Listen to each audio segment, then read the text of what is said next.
नमस्कार सभी को। आप सभी का स्वागत है स्नाया स्टडी सेंटर पे। तो ये हमारा मॉक टेस्ट 3 है जो हमने मॉक टेस्ट चला रहे हैं हम।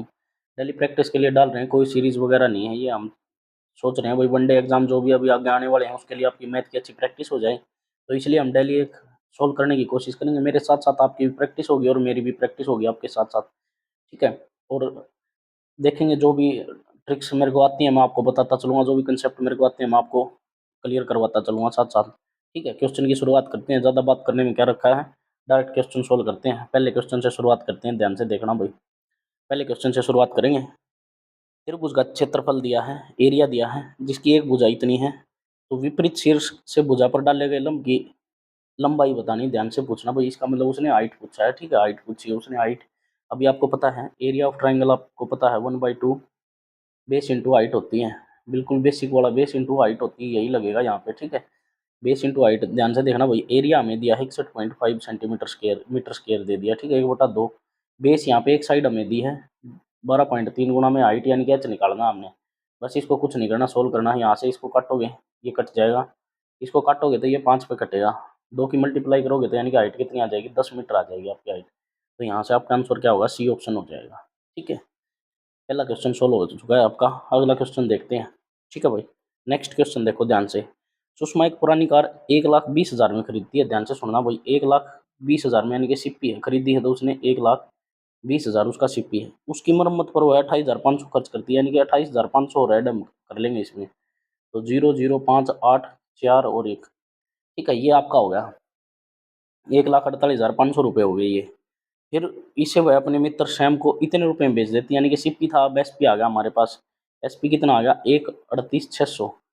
तो यहाँ से हम इसको घटाएंगे, 15 में से 6 गया 9, यानी कि 17 में 60 गया 9, 9900 रुपये आ गया, यानी कि क्या आ गया, 9900 रुपये उसका लॉस आ गया, ठीक है? तो ये क्या हो गया, उसको लॉस हो गया। देखो 1,48 टोटल था मरम्मत के बाद, इतना बेची कितने में, 1,38,600 में, यानी कि ली तो ज़्यादा की थी, खरीदी ज़्यादा की, बेची कम की, तो क्या हो गया, उसको लॉस हो गया। अब ये बताना ये परसेंटेज कितनी है, तो लॉस हमेशा आपको पता है सीपी पे होता है। तो 9900 आप ऊपर लिखोगे और नीचे लिखोगे 1,48,500, और मल्टीप्लाई में आप कितना लिखोगे, 100 लिखोगे। परसेंटेज निकालनी है तो आपको देखो इसको काटोगे, जीरो से जीरो कटेगी। और छोटा करना चाहो तो आप काट सकते हो। देखो 4 5 9 पे कटेगा 11, 9 दूनी 18, यानी कि 9 एकम 9, 9 और 5 14, 9 पंचे 45, ये आ जाएगा 5 9 छिक्के 54, 4 9 5 45, 165 पे कट गया। अब ये 11 पे कटेगा, ठीक है? 11 एकम 11, 11 पंजे 55। अब ये कितना आ गया, 100 आ गया, यानी कि 1/15 आ चुका आपका, 100 मल्टीप्लाई में है। तो आप इसको काटोगे तो 6.67% की हानि आ गई आपकी, ठीक है? 1/15 की वैल्यू पता होना चाहिए आपको। नहीं पता तो फिर आप डिवाइड कर लेना वही, ठीक है? सिंपल। वैसे आपको 1 से लेके 20 तक ज़रूर पता होना चाहिए अगर आप कॉम्पिटिटिव एग्ज़ाम्स की तैयारी कर रहे हैं तो, नहीं तो फिर कोई बेनिफिट नहीं है। आजकल तो वैसे भी टाइमर चला हुआ है, ठीक है? एग्ज़ाम्स पैटर्न में टाइमर दे दिया गया है, 15-15 मिनट में क्वेश्चन सोल्व करने हैं, ठीक है? तो उसके लिए आपकी क्या है, कैलकुलेशन स्पीड और कुछ चीज़ें आपको टिप्स पे होनी चाहिए, उसी के बाद आप सोल्व कर पाओगे, ठीक है? देखो अगला क्वेश्चन देखते हैं। पी एक आयत है, यानी कि ये देखो ये डायरेक्ट लगता है, ABCD एक आयत है, इसके अंदर कोई पॉइंट दे दिया, यहाँ से ये टच करेगा, यहाँ से ये, यहाँ से ये, तो A B C और D होगा। ये पॉइंट P हो गया, यहाँ से AP का स्क्वायर जो होगा प्लस में PC का स्क्वायर होगा, ये BP के स्क्वायर और प्लस PD के स्क्वायर के इक्वल होता है, ठीक है? दोनों के स्क्वायर के इक्वल होता है। यहाँ वैल्यू दी है, P1 दी, यानी कि AP दिया हमें 85 का स्क्वायर, यहाँ लिख लेंगे हम 85 का स्क्वायर। PC हमें 5 दिया, 5 का स्क्वायर, और BP यानी कि PB हमें दिया है कितना, 65 का स्क्वायर, प्लस PD निकालना हमने, PD का स्क्वायर, ये लंबाई निकालनी है। अब ध्यान से सुनो, इसको इस तरफ लेके आओ माइनस में। देखो 85 का स्क्वायर माइनस 65 का स्क्वायर, प्लस ये कितना हो जाएगा 25, 5 का स्क्वायर तो आपको पता है, और ये PD का स्क्वायर। अब ध्यान से देखो, यहाँ फॉर्मूला लगेगा A square minus B square वाला, A प्लस B और A माइनस B। ध्यान से देखना, वो एक बार प्लस करके लगाऊंगा, एक बार माइनस करके। पहले प्लस वाला लगाता हूँ मैं, 65 यानी कि 80 और 5 हो जाएंगे 90, 90 और ये कितना हो जाएगा 60, जोड़ोगे तो 150। अब इसको घटाओगे तो कितना आ जाएगा 20, और ये प्लस कितना है 30, यानी कि PD का स्क्वायर। अब ध्यान से देखना भाई, इसको जोड़ोगे तो आप 15 दूनी 30, यानी कि कितना आ जाएगा 3000 प्लस ये कितना आ जाएगा 25, ठीक है? ये 30 लिख दिया, यहाँ पे कितना आएगा 25 आएगा, ये होगा आपका 25, ये प्लस कितना हो जाएगा 25 इक्वल टू PD का स्क्वायर। अब ध्यान से देखो, इसको जोड़ोगे तो 3025 आ जाएगा, और ये PD का स्क्वायर। देखो अब ऑप्शन पे चलो, आप ऑप्शन पे चलोगे, देखो लास्ट में 25 जब भी आएगा ना, वो किसी न किसी पीछे 5 का स्क्वायर होगा। और देखो मैं आपको बता देता हूँ, जब भी 5 का स्क्वायर करना होता है ना, पहले इसका स्क्वायर करके लिख दो आप 25। अब इससे आगे वाला नंबर 6 होता है, इन दोनों की मल्टीप्लाई करके लिख दो, 5 6 30 होता है। तो यानी कि 30 25 इसका आंसर आ जाएगा। 55 का स्क्वायर होगा 30 25। तो ए ऑप्शन होगा आपका। ठीक है, इस तरह आप सोल्व कर सकते हो। स्क्वायर वो केयर करने की जरूरत नहीं है, वो बहुत लेंथी टाइम हो जाता है, टाइम ज़्यादा लगेगा उसमें, लेंथी प्रोसेस है वो। ठीक है, ए प्लस बी का और ए माइनस बी का फॉर्मूला लगा के इसको सोल्व कर देना। ध्यान से देखना, जैसे यहाँ लगेगा, देखो ऊपर आपको दिखाई दे रहा होगा, यहाँ दिखाई दे रहा होगा, देखो 1.25 का स्क्वायर है, माइनस में 0.75 का स्क्वायर। आप इसको कैसे सोल्व करोगे? इसको एक बार प्लस में एक बार माइनस में, यानी कि वही फॉर्मूला लगाओगे, ए स्क्वायर माइनस बी स्क्वायर का। ए प्लस बी होता है और ए माइनस बी होता है। देखो एक बार दोनों को ऐड करोगे तो 2 आ जाएगा, घटाओगे तो 0.5 आ जाएगा। ठीक है, डिवाइड में नीचे नीचे देखते हैं, यहाँ नीचे देखो 2.25 का स्क्वायर लिखा है, माइनस में 1.25 का 1.25 का स्क्वायर लिखा है। अब देखो एक बार ऐड करोगे तो इसको कितना आ जाएगा, 3.5 आ जाएगा, गुणा में घटाओगे तो 1 आ जाएगा, और साथ में लिखा है 7/2। देखो पॉइंट से पॉइंट कटेगा, 3.5, देखो 7 पंजा 35, 35 से 35 कटेगा, 2 से 2 कट जाएगा, तो एक आंसर आ जाएगा आपका। तो यहाँ से आपका ऑप्शन होगा सी। ठीक है भाई, एक ऑप्शन आ जाएगा आपका, ये हो जाएगा सी आंसर आपका। अगला क्वेश्चन देखते हैं भाई, ध्यान से देखना अगला क्वेश्चन। देखो भाई, इसने बोला है एक वॉशिंग मशीन का मूल्य है, एक टीवी के मूल्य से 50% कम है। ध्यान से देखना भाई, 50% का फ्रैक्शन वैल्यू होती है 1/2। देखो एक तो वॉशिंग मशीन और एक टीवी का रेशो बनाओ आप, यहाँ 50% कम है किसका, वॉशिंग मशीन का मूल्य कम है टीवी से, यानी कि टीवी का 2 है तो इसका 1 है। ठीक है, अब ध्यान से देखो, जो पूछा उसने 4 वॉशिंग मशीन और 2 टीवी, यहाँ मल्टीप्लाई कर देते हैं, 4 वॉशिंग मशीन और 2 टीवी, देखो दोनों कट जाएंगे 4 से 4, तो 1:1 आ जाएगा। अब ध्यान से देखो, यहाँ लगाएंगे हम वेटेज एवरेज का। ठीक है, वेटेज एवरेज यूज करेंगे हम यहाँ पे।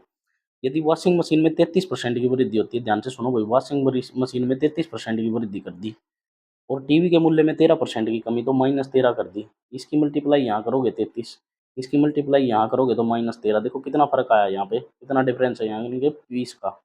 ठीक है, 20 का डिफरेंस आया है, तो यहाँ क्या हुआ है, 20 की कमी हुई है। ठीक है, 20 की कमी हुई है यहाँ पे, दिखाई दे रहा होगा। लेकिन हमें अगर यहाँ प्लस आता है तो वो इंक्रीमेंट है, अगर माइनस आता है तो डिक्रीज है। तो यहाँ क्या वैल्यू केस में आई है, अपनी प्लस में आई है, यानी कि 33 में से 13 घटाएंगे तो प्लस आया है। अगर ऐसा होता, इस तरफ 13 होता, इस तरफ 33 होता, तो ये कितना आता, इसको घटाना था तो माइनस का 20 आता। लेकिन अब क्या आया हमारा, यहाँ पे आया प्लस का 20। अब इस 20 को हम क्या करेंगे, इस टोटल से डिवाइड कर दें, टोटल कितना है 2, इसको काटोगे तो कितना हो जाएगा 10। तो ये 10% का इंक्रीमेंट आ गया आपका। ठीक है, 10% की वृद्धि आ गई, प्लस में वैल्यू आई है तो आपकी माइनस में आता तो डिक्रीज हो जाता। ठीक है भाई, अगला क्वेश्चन देखते हैं, चक्रवृद्धि ब्याज का है। 2800 रुपये की राशि 10% चक्रवृद्धि ब्याज की दर से 2 वर्षों में, देखो 10 से कितनी हो रही है, 11 हो रही है। पहले तो 10% की फ्रैक्शन वैल्यू याद रखो आप। 10 की वैल्यू, फ्रैक्शन वैल्यू कितनी है, 1/10। अब ये प्लस हो रही है, यानी कि 10 से कितनी हुई 11, 2 साल के लिए है तो 10 से कितनी हुई 11, यानी कि यहाँ कितना हो जाएगा 100, ये कितना हो जाएगा 121। ये प्रिंसिपल और अमाउंट का रेशो होता है। ठीक है, अब देखो 2800 में प्रिंसिपल दिया है, तो यानी कि ये 100 की वैल्यू अब किसकी निकालनी है, 121 की निकालनी है। इसको काट दोगे आप, इसको मल्टीप्लाई करना है। देखो 28 एकम 28 का 8, 2 28 दूनी 56 और 2 58, 5 28 एकम 28 और 5 33, तो 3388, यानी कि ए ऑप्शन होगा आपका। यहाँ से आपका आंसर आ जाएगा ए ऑप्शन। ठीक है, वैसे आप लास्ट डिजिट सबकी अलग थी तो आप चेक कर सकते थे, 8 आया था तो लास्ट डिजिट चेक करके भी आप लगा देते, ठीक कर सकते थे। ठीक है, टाइम बचाना है, कैसे भी कर लेना आप, एग्जाम में समय बचाना है। और देखो मैथ का पोर्शन ही ऐसा होता है, अगर आपका मैथ जल्दी हो जाता है तो बाकी पोर्शन कुछ भी नहीं है। ठीक है, बच्चों से मैथ ही नहीं होता। और मैथ आपका कैसे हुआ, प्रैक्टिस सेट लगा लगा के, डेली आपकी एक प्रैक्टिस सेट लगवा दूंगा मैं, अच्छी प्रैक्टिस हो जाएगी। ठीक है, ध्यान से देखना भाई, एक पिता अपने पुत्र से 5 गुना बड़ा है, एक पिता है भाई, फादर और सन की एज दे दी इसने, फादर और सन एक है तो फादर कितना है 5 गुना है, यानी कि 5 5 5:1 दे दिया यहाँ पे। यदि उनकी आयु का एज, इन दोनों का योग करो कितना हो जाएगा 6 यूनिट। 6 यूनिट की वैल्यू 54 दी है, यानी कि कितने गुना 9 गुना। तो पुत्र की आयु कितनी है, गुना 9 कर दोगे तो कितना आ जाएगा 9 वर्ष का, 9 वर्ष का आ जाएगा। ठीक है, 9 वर्ष। ये आ गया आपका ऑप्शन नंबर बी। ठीक है, इजी क्वेश्चन था ये तो। अगला क्वेश्चन देखते हैं, ध्यान से देखना भाई, इसने बोला है 1312 मीटर लंबी ट्रेन 54 मीटर प्रति सेकंड की गति से चल रही है, यदि इसे एक सुरंग को पार करने में 106 सेकंड लगते हैं तो सुरंग की लंबाई बतानी है। ध्यान से सुनना भाई, एक तो मैथ का पोर्शन जब आप जल्दी सोल्व कर सकते हो, तब आपको बार बार पढ़ने की आदत है, जितना भी मैथ को पढ़ोगे उतने जल्दी क्वेश्चन समझ में आने लगेंगे। ठीक है, और कोशिश किया करो कि एक बार में क्वेश्चन को समझ जाओ, अगर एक बार में आप क्वेश्चन को समझ गए तो फिर आपका टाइम बच गया। ठीक है, 2-3 बार अगर आप क्वेश्चन लगातार पढ़ोगे, उसके बाद आपको समझ में आएगा तो फिर आपका टाइम ज़्यादा जाएगा। तो आपको क्या करना है कि कोशिश ये करनी है, क्वेश्चन जब भी आप निकालो उसकी जो रकम है यानी कि उसके जो ऊपर जो क्वेश्चन दिया है उसको ध्यान से पढ़ो और एक दो बार यहीं पढ़ के देख लो, ताकि आप आगे एग्जाम में जब बैठो तो पढ़ने की एक बार पढ़ते ही क्वेश्चन क्लियर हो जाए। ध्यान से सुना, अभी इसने क्या दिया है देखो, 1312 मीटर लंबी एक ट्रेन दे दी। ध्यान से सुनना भाई, जब भी ट्रेन का क्वेश्चन आएगा, ट्रेन किसी पोल को या पेड़ को या किसी व्यक्ति को क्रॉस करेगी तो वो सिर्फ अपनी लंबाई को क्रॉस करेगी, लेकिन किसी सुरंग को किसी प्लेटफॉर्म को क्रॉस करेगी तो दोनों की लंबाई क्या होती है, जुड़ जाती है, ऐड हो जाती है। अब ध्यान से देखना इसने क्या पूछा है। 1312 मीटर लंबी एक ट्रेन 54 मीटर प्रति सेकंड की, देखो सबसे पहले तो यूनिट मिलाओ, यूनिट बिल्कुल सेम है, ये चल रही है, स्पीड भी दे दी और ट्रेन की लंबाई भी दे दी हमें। ठीक है, ट्रेन की लंबाई हमें कितनी दे दी, 1312 मीटर, यहाँ लिख देता हूँ मैं, ताकि ये स्पीड कितनी दे दी हमें, 54 मीटर पर सेकंड दे दी। यदि इसे एक सुरंग को पार करना, अब सुरंग की लंबाई लेंथ L2 मैं ले लेता हूँ x, सुरंग की लंबाई निकालनी होगी हमें। ठीक है, और इसे क्रॉस करने का टाइम दे दिया, टाइम कितना दे दिया, 106 सेकंड, ये हमें दे दिया। अब ध्यान से सुनो भाई, यहाँ लगेगी रिलेटिव स्पीड। अब स्पीड का फॉर्मूला आपको पता है, डिस्टेंस अपॉन टाइम होता है, डिस्टेंस अपॉन टाइम होता है, रिलेटिव स्पीड लगेगी। ठीक है, रिलेटिव स्पीड तो यहाँ तो ट्रेन क्रॉस कर रही है तो सुरंग तो खड़ी है, तो इसका मतलब ट्रेन की स्पीड ही चलेगी। अब देखो स्पीड कितनी दी हमें, 54 दी है। अब डिस्टेंस देखो दोनों का लगेगा, 1312 प्लस में कितना लोगे आप, x, और डिवाइड में टाइम कितना है, 106 सेकेंड। ठीक है, डिवाइड में टाइम कितना आपका, 106 सेकेंड। बस इसको सोल्व करना हो, कुछ नहीं करना आपको। देखो 54 की मल्टीप्लाई 106 से करनी, इस तरफ लेके आओगे तो ये 1312 प्लस एक्स। अब इसकी मल्टीप्लाई कर लेना आप इसकी मल्टीप्लाई करोगे, देखो ध्यान से यहाँ कर लेते हैं, 54 की 6 से कर लेते हैं सीधी डायरेक्ट, 6 चौके 24, 2 6 पंजे 30 और 2 32, यानी कि ये आ जाएगा बीच में 24 और 3, 24 और 54 और 3 57, ये आ गया 5724। 1312 आपको इस तरफ ला के घटा देना, इसमें 1312, ये 2 ये 1, 4 और 4, 4412 आपका, यानी कि ए ऑप्शन हो जाएगा। 4412 मीटर लंबी क्या है, वो सुरंग है। ठीक है, 4412 मीटर या 4412 मीटर। ठीक है, एक एक ही उसमें क्वेश्चन पढ़ने की कोशिश किया करो, टाइम बचेगा आपका। ठीक है, प्रैक्टिस करते रहो बस।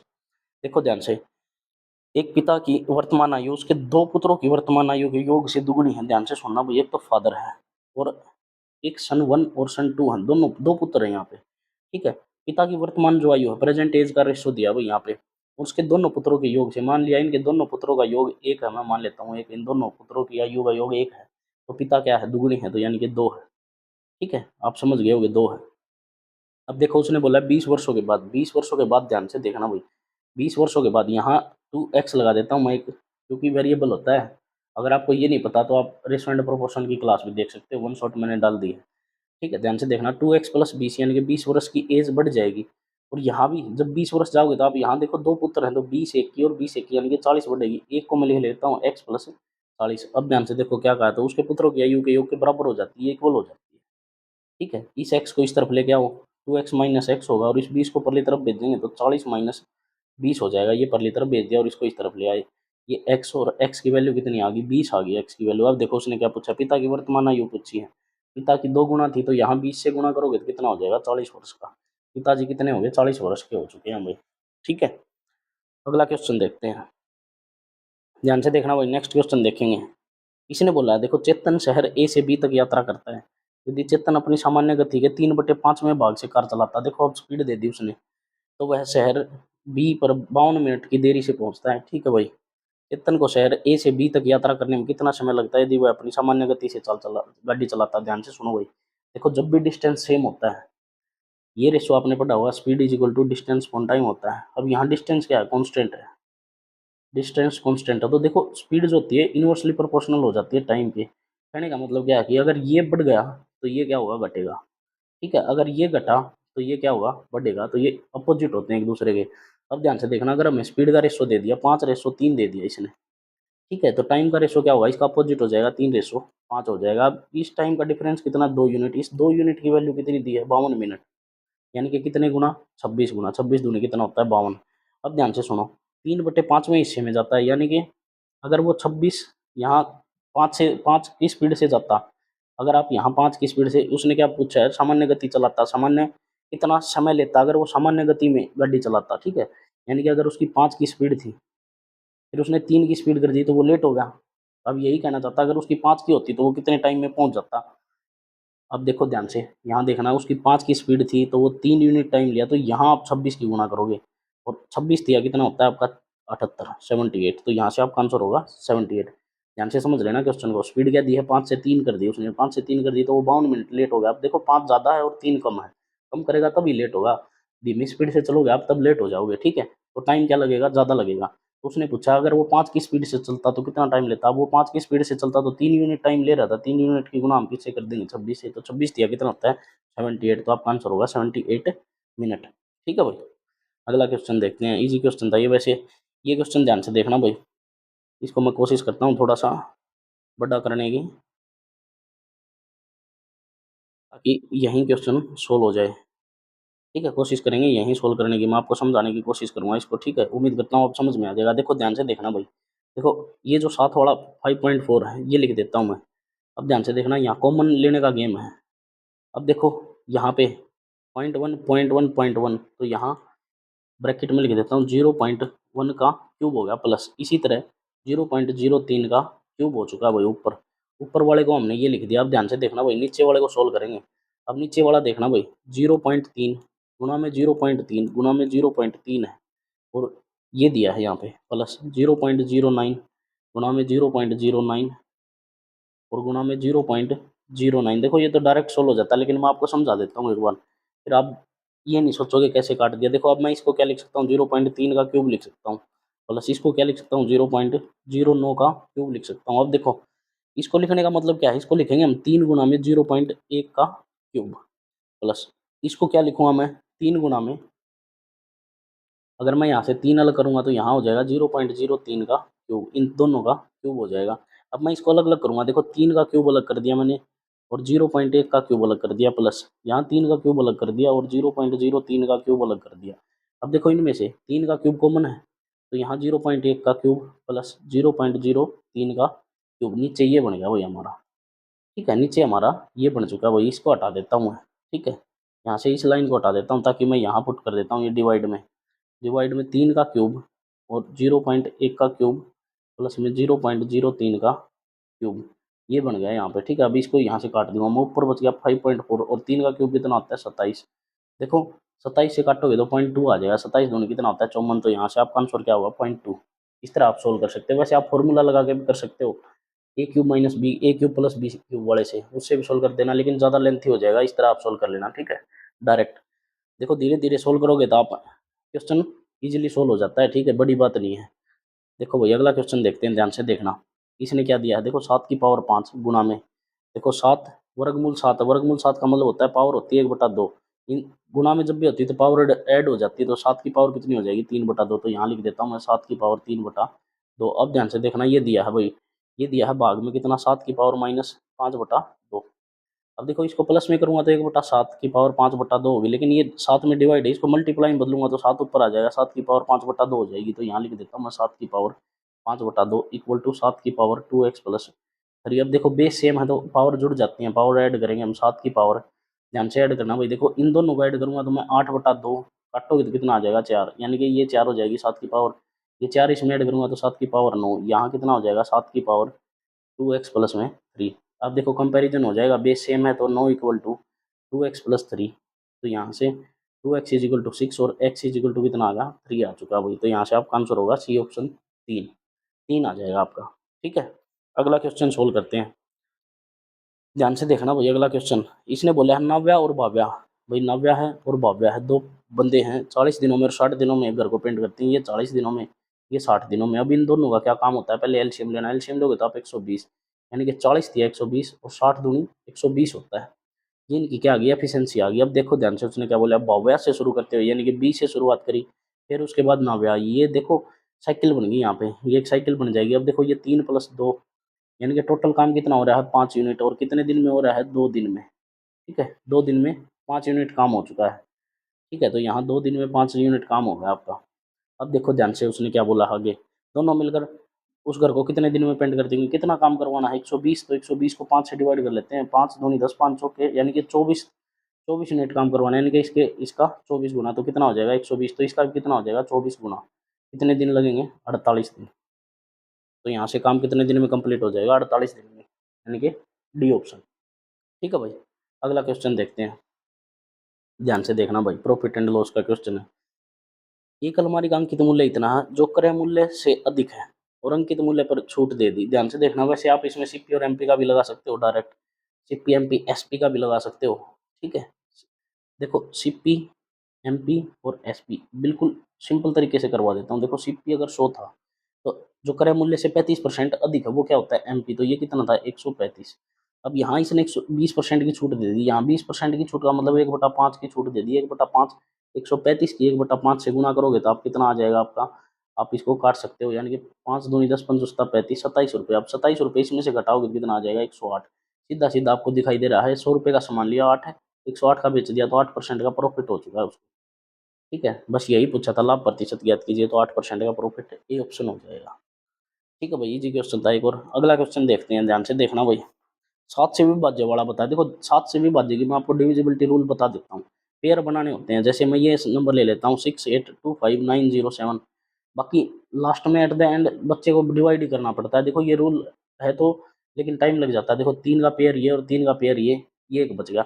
अब इसको ऐड करते हैं इसमें, देखो 907 में 6 ऐड करेंगे तो कितना हो जाएगा, 913 हो जाएगा। अब इसको 825 को घटाना है इसमें से, फिर उसको 7 से डिवाइड करना। अगर रिमाइंडर नहीं बचा तो वो 7 से डिवाइड होगा। इसलिए क्या करते हैं, डायरेक्ट ही डिवाइड कर लोगे तो ठीक रहोगे। इसको डायरेक्ट जल्दी जल्दी पता चल जाता है। ठीक है, ऐसी बात नहीं। देखो इसको डिवाइड करोगे, 7 नीम 63, यहाँ से बचेगा 5, सत्तुष्ट 49, 3 सत्तू पंजा 35, 7 एकम 7, यहाँ से 7 एकम 7, 3 37, ये नहीं कटेगा भैया, आंसर नहीं है। ठीक है, इसको काट लो भाई, 7 एकम 7, सत्तू पंजा 35, 7 एकम 7, 7 चौके 28, ये भी नहीं कटेगा। ठीक है, इसको चेक करते हैं, 7 एकम 7, 7 एकम 7, 7 छक 42, 7 एकम 7 2, 7 एकम 7। ठीक है, इसको डिवाइड कर लेते हैं, 7 एकम 7, 7 एकम 7 4 42, 7 छिक्के 42। ठीक है, ये आ जाएगा 9, 7 एकम 7 2, ये कितना होगा 25, 7 या 21 4। ठीक है, ये भी नहीं कटा भाई। ठीक है, ये भी नहीं कटा।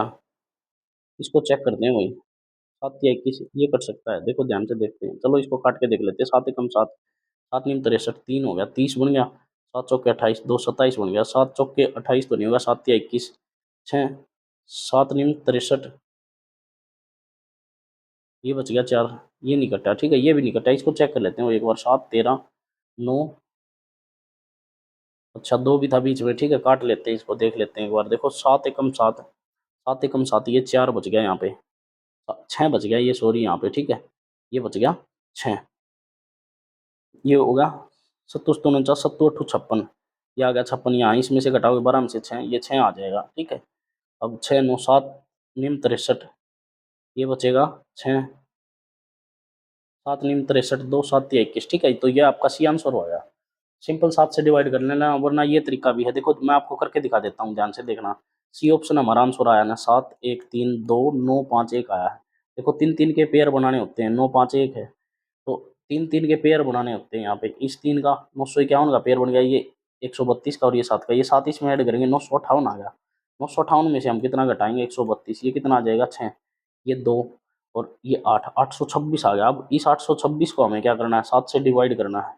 7 एकम 7, 1 2, 7 एकम 7, 7 काटोगे तो 5 सत्तू अठू 56। देखो ये पूरा पूरा कट गया, तो ये पूरा पूरा कट गया, तो इसका मतलब क्या कि ये इसका आंसर होगा। ये डिविजिबिलिटी रूल से मैंने किया भाई। ठीक है, इसका डिविजिबिलिटी रूल मैंने आपको बता दिया है, वरना तो डायरेक्ट डिवाइड करोगे तो फायदे में रहोगे आप। ठीक है, अगला क्वेश्चन देखते हैं, ध्यान से देखना भाई। ए बी और सी और डी का रेशो दिया है 10 रेशो 7 रेशो 9 रेशो 5 के अनुपात में राशि विभाजित की है। सी को बी से 334 रुपये अधिक मिले हैं, सी को बी से 2 यूनिट अधिक मिला और इस 2 यूनिट की वैल्यू 334 है वही, सॉरी। ठीक है, इसकी कितनी है 334, यानी कि 167 हो गया, 167 गुना। ठीक है, 167 गुना हो गई आपकी। तो ए को कितनी राशि मिली है, ए को 10 यूनिट मिली है, तो 1670 रुपये हो जाएगी, 1670, यानी कि आपका सी ऑप्शन होगा भाई।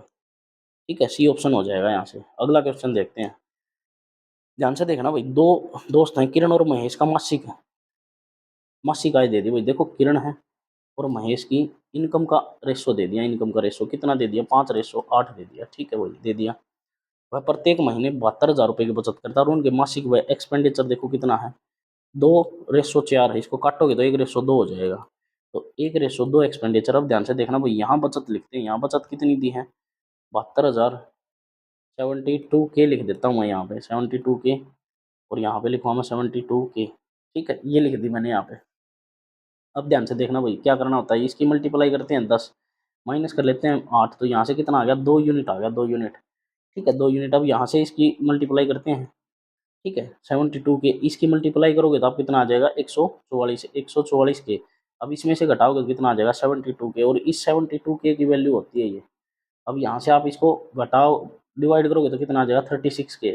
तो एक यूनिट की वैल्यू आपकी कितनी आ गई 36K आ गई। अब उसने क्या पूछा, किरण की मासिक आय, किरण की मासिक आय कितनी थी 5, यानी कि 36 की गुणा 5 से करोगे तो 180 आ जाएगा, और साथ में K है, यानी कि 3 जीरो और 000, तो यानी कि 180 ये आ जाएगा 1,80,000 रुपये आपकी किरण की इनकम आ जाएगी। इस तरह आपको सोल्व करना है। ठीक है, अगला क्वेश्चन देखते हैं, ध्यान से देखना भाई। इसने दिया है एक वस्तु को 25% की छूट बेचने के बाद कितना लाभ प्राप्त होता है। जब भी छूट के बाद लाभ होता है तो सीपी और एमपी का रेशो ले लिया करो आप, 100 माइनस डिस्काउंट करो और 100 प्लस प्रॉफिट करो। यहाँ पे डिस्काउंट देखो 25% का दिया है, 100 में से 25 घटाओगे तो 75। अब देखो लाभ कितना प्राप्त हुआ 2% का, तो ये कितना हो जाएगा 102। अब देखो उसने क्या पूछा है, मूल्य वृद्धि प्रतिशत क्या है, यहाँ से कितना मूल्य बढ़ा है। देखो 25 और 2 कितना बढ़ा है 27, कितने पे 75 पे गुना 100, 25 या 75, 25 चौका 100, 3 से काटोगे तो 9, 9 चौके कितना होता है 36% की वृद्धि हुई है।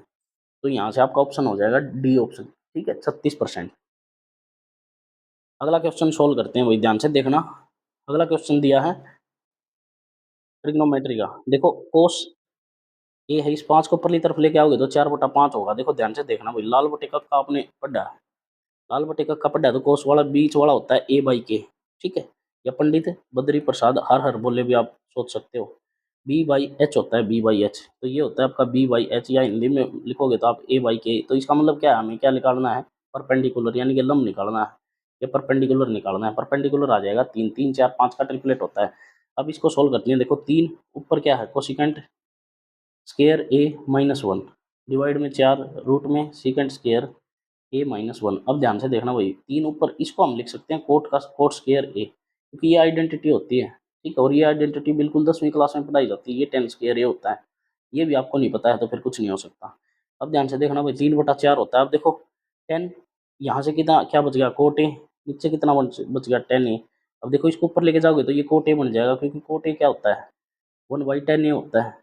ठीक है, तो यहाँ 10 नहीं करोगे तो आप उल्टा हो जाएगा, 3/4 ऊपर क्या हो जाएगा कोट स्केयर A हो जाएगा, कोट स्केयर ए। अब यहाँ से आप क्या निकाल सकते हो, कोट ए निकाल सकते हो। कोट ए आपको पता है लास्ट वाला टेंजेंट ए होता है, टेंजेंट ए का अपोजिट होता है A/L होता है ये, या B/P बोल सकते हो। ठीक है, तो P तो आपका कितना आया 3, और B कितना है यहाँ पे 4, तो 4/3 हो गया। देखो 3/4 तो है साथ में, और ये 4/3 का क्या है स्केयर, ये कट जाएगी एक यूनिट, तो यहाँ कितना बच गया 4/3। आपका आंसर क्या होगा 4/3, यानी कि ए ऑप्शन हो जाएगा आपका आंसर। ठीक है भाई, सिंपल क्वेश्चन था, सिर्फ आपको समझाने के लिए, इतना बड़ा हो जाता है क्वेश्चन, नहीं तो कुछ भी नहीं है। ठीक है, अगला क्वेश्चन देखो, रेशो दिया। अब देखो डायरेक्ट बताना, आपको ABCD का रेशो बताना, तो चेक करो 1 और 3, 8 या 24। देखो 1 और 3 में है ये 6 चौके 24, ये नहीं है। 8 या 24 ये हो सकता है भाई, 8 या 24, अब ये नहीं है, 2 ऑप्शन कट गए। अब चेक करते हैं, पीछे से चेक कर लेना चाहिए आपको, CD का 6 और 7 का, 3 6 18, 3 7 21, ये हो गया। अब दूसरा दूसरा चेक करना है, ये नहीं है, तो ऊपर वाला एक हो गया आपका आंसर। ठीक है, ए ऑप्शन हो गया आपका। वैसे आप सोल्व भी कर सकते हो इसको रेशो बना के, अगर टाइम हो तो आपके पास।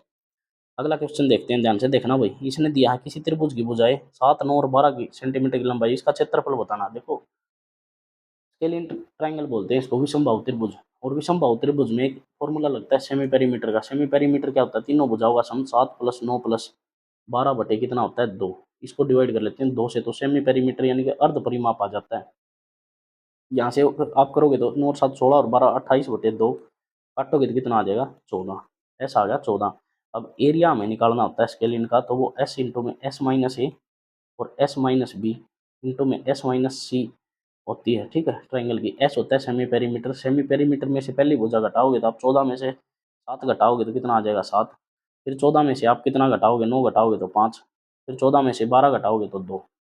ठीक है, ये आ गया आपका। अब देखो 14 को भी आप लिख लेना, 7 गुणा 2, एक 7 है यहाँ पे, एक 5 है और एक 2 है। अब ध्यान से देखना, 7 का पेयर बन गया तो 7 बार, 2 का पेयर बन गया तो 2 भी बार अंदर रह गया 5, तो 14 वर्गमूल कितना हो गया 5 हो गया आपका आंसर, 14 वर्गमूल 5। ठीक है, बी ऑप्शन। अगला क्वेश्चन देखते हैं। अगला क्वेश्चन देखो, तेल के मूल्य में 50% की और फिर 40% की वृद्धि होती है। तो इसमें आप ये लगा सकते हो एक्स प्लस वाई अपॉन में 100, ये वाला लगा सकते हो। प्लस 40 प्लस में 50 गुणा 40 डिवाइड में कितना हो जाएगा 100।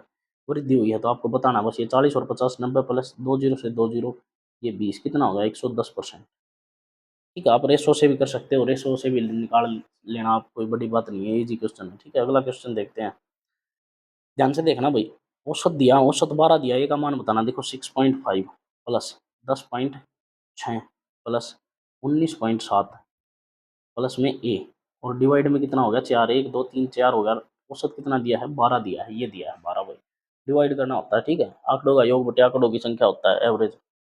अब ध्यान से देखना, इसका सम करेंगे हम। देखो 10 और 6 कितना होता है 16, 16 और 6 पॉइंट 5 और पॉइंट 6 को जोड़ोगे तो 11 हो जाएगा, यानी कि 17.1 हो गया ये आपका। 17.1 में आप क्या जोड़ दोगे 19.7, 8 9 और 7 16, 36.8 हो गया आपका। 36.8 प्लस में ए, और इसकी मल्टीप्लाई परली तरफ करोगे तो 12 चौके कितना हो जाएगा 48। अब 48 में से आपको कितना घटाना 36.8, यानी कि 0 2 1 और 1, 11.2 आपका आंसर होगा, यानी कि सी ऑप्शन होगा 11.2। ए की वैल्यू आ जाएगी, इसको परली तरफ ले जाके घटाओगे तो ए इक्वल टू आ जाएगा 11.2। ठीक है भाई, अगला क्वेश्चन देखते हैं। अगला क्वेश्चन देखो भाई, ध्यान से देखना, इसने क्या दिया है, का बहुलक ज्ञात कीजिए। देखो x 3x plus 7y is equal to 42 होना चाहिए, हमें ये बताना। देखो ऑप्शंस में से हम वो उठाएंगे जिसकी फ्रीक्वेंसी ज़्यादा बन रही है। देखो 11 की 2 बार है, 8 की भी 2 बार, 7 की देखो 3 बार है। अगर ये 7 होता, मैं मान लेता हूँ, अगर x या y में से कोई भी 7 होता, मान लिया मैंने x कितना है 7 है, मान लेते हैं x 7 है, दो ऑप्शन बनेंगे वैसे 7 है हमारे पास। ध्यान से सुनो भाई, अगर x 7 है, यहाँ मैं पुट करता 7 है, 7 या कितना हो गया 21 प्लस y कितना होना चाहिए 3 होना चाहिए, y कितना होना चाहिए 3 होना चाहिए, 7 गुना 3 21 21 42 हो जाएगा। अब ध्यान से y कितना होना चाहिए 3, इस कंडीशन को सेटिस्फाई करते हैं। ध्यान से देखो, अब एक बार उल्टा भी करके लेके देख लेते हैं। y मान लेते हैं 7 और x मान लेते हैं 3, यहाँ पुट कर लेते हैं।